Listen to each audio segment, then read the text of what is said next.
కగార్ అంటే ఏంటి? దానికి ఇంత పెద్ద అంటే నక్సల్స్ ఆ కగారు పేరు వింటేనే వణికిపోతున్నారు. పరిగెత్తుకొనొచ్చి లొంగిపోతున్నారు. మొత్తం అంటే మొత్తం ఒక దండకారణ్యమే ఖాళీ అయిపోయిన అవును, పరిస్థితి. అవును, అవును. ఏంటంటే గ్రౌండ్ ఇంటెలిజెన్స్ ప్రభావమా? ఏంటసలిది? కగార్ అంటే మామూలుగా డిక్షనరీ మీనింగ్ ఏముందంటే అంచు, చివరంచు. అచ్చచ్చా! ఓకే. అంటే చివరంచు దాకా మావోయిజాన్ని మేము తుడిచిపెట్టేస్తాము ఓకే. అనేటువంటి ఉద్దేశంతో వాళ్ళు ఓకే. కగార్ అనేటువంటి ఆపరేషన్ను పెట్టడం జరిగింది. హ్మ్.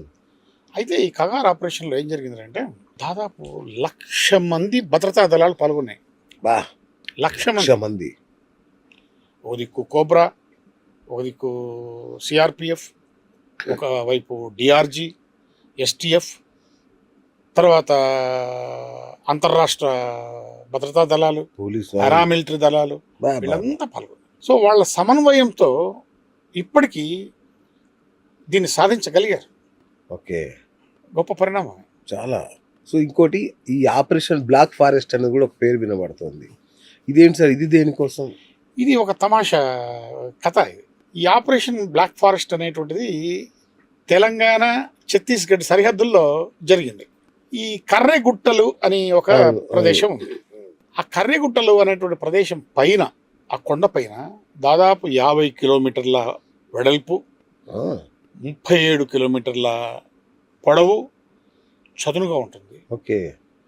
అక్కడ మావోయిస్టులు వారి యొక్క శాశ్వత శిబిరాన్ని ఏర్పాటు చేసుకున్నారు. కంచు కోటలాగా తయారు చేసుకున్నారు. హుహుహుహుహు.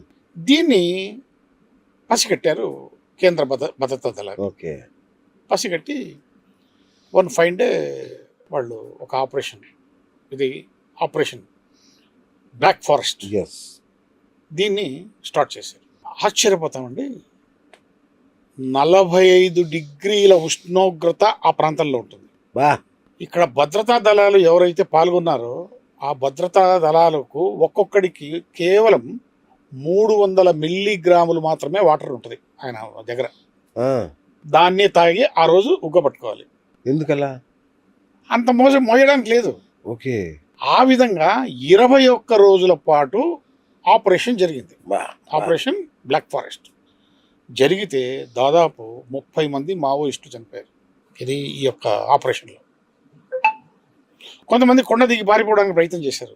వాళ్ళు మళ్ళీ పోలీసుల చేతిలో మరణించారు. చాలామంది లొంగిపోయారు. కొంతమంది అరెస్ట్ కాబడ్డారు. ఆ!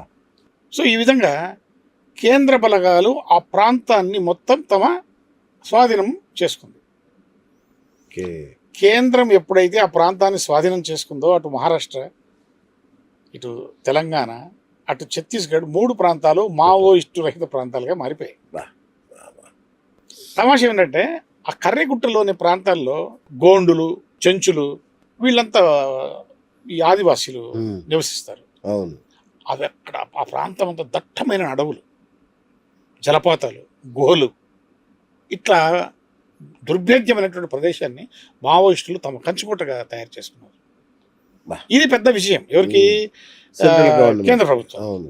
ఒక ఆశ్చర్యమైనటువంటి విషయం ఏంటంటే వీళ్ళ కొండ మీద శాశ్వత శిబిరాన్ని ఏర్పాటు చేసుకుని 5 సంవత్సరాలు పోలీసులతో, భద్రతా దళాలతో యుద్ధం చేయడానికి తగినటువంటి సామాగ్రి, మెడిసిన్, ఆహారాన్ని రెడీ చేసి పెట్టారు. 5 సంవత్సరాలు.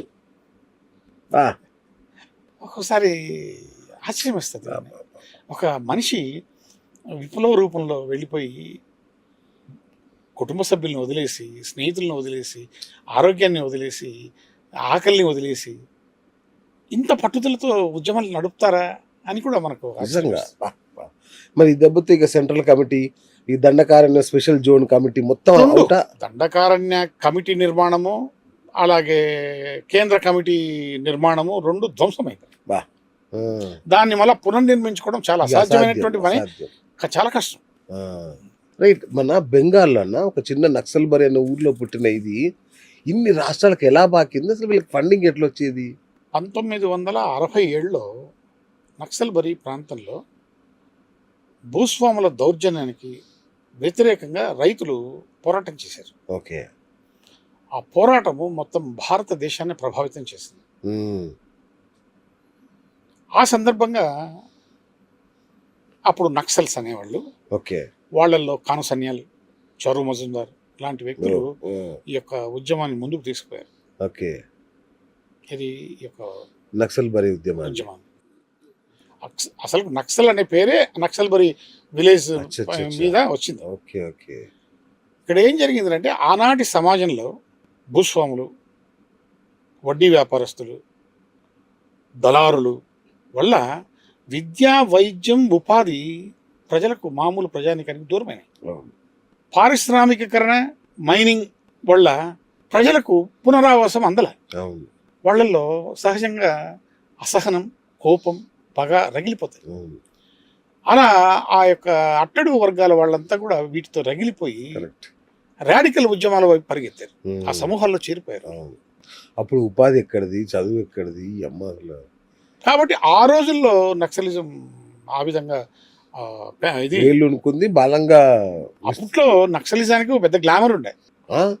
ఇప్పుడు గ్లామర్ లేదు. అబ్బా, ఇప్పుడు అసలు గ్లామర్ లేదు. ఇంకా అయిపోయా తెలియదు. ఎప్పుడైతే సాఫ్ట్వేర్ కంపెనీలు వచ్చాయో, ఎప్పుడైతే కథ. కార్పొరేట్ వ్యవస్థలు వచ్చేసాయో, అప్పుడు అందరూ సుఖంగా జీవించి సుఖంగా, ఆనందంగా, తృప్తిగా క్రెడిట్ కార్డులు వచ్చాయి. ఆ? హాయిగా బతుకుతున్నారు. ఎవరు అడవులకు పోయి ఎండలో మాడి ఆకలికి చచ్చిపోయి అది పోలీసులతో చేతులతో తప్పించుకొని పారిపోయి అజ్ఞాతంలో ఉండాలని ఎవడు అనుకోవడం లేదు. అంతే కదా. రైట్. ఇక మన తెలుగు రాష్ట్రాల పాలిటిక్స్ విషయానికి వస్తే, అప్పుడు అలిపిరిలో చంద్రబాబు నాయుడు గారి మీద దాడి జరిగింది, తిరుపతి సాక్షిగా. ఏంటి సార్ అసలు దాని వెనుక ఇన్సైడ్ స్టోరీ ఏంటి అసలు అది? యాక్చువల్గా ఏం జరిగిందంటే, చంద్రబాబు నాయుడు ముఖ్యమంత్రి అయిన తర్వాత, మొదటిసారి ముఖ్యమంత్రి అయిన తర్వాత మావోయిస్టుల మీద నిషేధం పెట్టాడు. ఓకే. ఆ సందర్భంగానే తెలంగాణలో నాకు తెలిసిన మటుకు బై ఎలక్షన్లు జరిగేటువంటి సమయంలో ఈయన మీద ఒక హత్యా ప్రయత్నం జరిగింది. 1998 ప్రాంతాల్లో అనుకుంటా. ఓకే. ఒక ఎద్దుల బండిలో క్లైమోర్ మెయిన్స్ పెట్టేసి వెళ్ళిపోయారు. అదృష్టవశాత్తు ఈయన తప్పించుకున్నాడు. ఓకే. కానీ భద్రతా వలయంలో లొసుగులను వీళ్ళు పసిగట్టలేకపోయారు. ఎవరు? భద్రతా దళాలు, అచ్చా. ఓకే. పోలీస్ వ్యవస్థ కానీ ఇంకోటి కానీ ఒరే ఇలా జరిగింది కదా, మళ్ళీ ఇలాంటివి జరగచ్చు, కాబట్టి మనం ఎలాంటి చర్యలు తీసుకోవాలన్నటువంటి విషయంలో కొంత నిర్లక్ష్యం చేసుకున్నారో, లేకపోతే ఇక జరగకపోవచ్చులే అనుకున్నారో తెలియదు మనకు. వాళ్ళు కూడా పోలీసు వాళ్ళు అంటే వాళ్ళు కూడా కష్టపడి పనిచేసేవాళ్ళు కదా. వాళ్ళంత ఈజీగా కాలక్షేపం చేసే మనుషులు ఏం అంతే కాదు. కదా. వాళ్ళు కమిటెడ్ ఆఫీసర్స్. సో మొత్తానికి జరిగింది. దాని తర్వాత 2003 అక్టోబర్ 1వ తేదీ తిరుమలలో బ్రహ్మోత్సవాలు జరుగుతున్నాయి. వెంకటేశ్వర స్వామి వారికి పట్టుబట్టలు సమర్పించాలి. దానికి కారులో తిరుపతి నుంచి బయలుదేరి తిరుమలకు వెళ్ళాలి. ఆ కారులో ఆల్రెడీ సీఎం గారు, బొజ్జల గోపాలకృష్ణ గారు, చదలవాడ కృష్ణమూర్తి గారు ఉన్నారు. అయితే సిఎస్ఓ ఉమాపతిని, ఒక చీఫ్ సెక్యూరిటీ ఆఫీసర్, కూర్చోవలసినటువంటి ప్లేస్లో రెడ్డివారి రాజశేఖర రెడ్డి గారు ఎక్కి కూర్చున్నారు. అప్పుడు ఆయన పుత్తూరు ఎమ్మెల్యే. ఓకే. ఆయన ఎక్కి కూర్చున్నారు. కరెక్ట్గా కారు అప్పుడు ఏంటి, ఆయనకు బుల్లెట్ ప్రూఫ్ కారు, అదే కదా. Z plus category. అలాంటిది ఆయన 4 గంటల 12 నిమిషాలకు అలా అలిపిరి టోల్ గేటు దాటాడు. సడన్ గా బ్లాస్ట్ జరిగింది. ఆంధ్ర రాష్ట్రం అంతా లోకల్లో అయిపోయింది, షాక్ అయిపోయింది. మరి ఏంటి అసలు కాదే. తమాషా ఏం జరిగిందంటే 17 క్లైమోర్ మైన్స్ పెడితే 9 పేలినాయి. 9 పేలితే అదృష్టవశాత్తు ఎవ్వరికి ఏమి కాలే కాదు, తీవ్రమైనటువంటి గాయాలతో మాత్రం బయటపడ్డారు. ప్రాణహాని మాత్రం జరగలేదు. అది చాలా గొప్ప విషయం.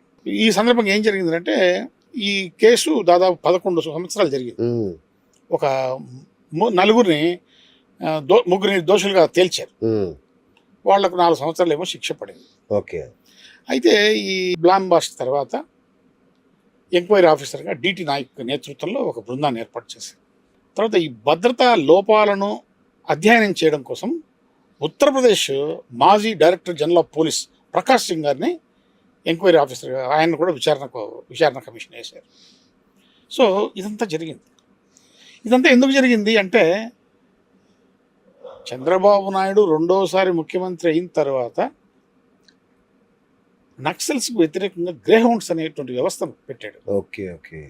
ఇది కారణం అని చెప్తారు ఎవరు, మన జర్నలిస్ట్ మిత్రులు, చరిత్రకారులు, వీళ్ళంతా కూడా ఇది కారణము.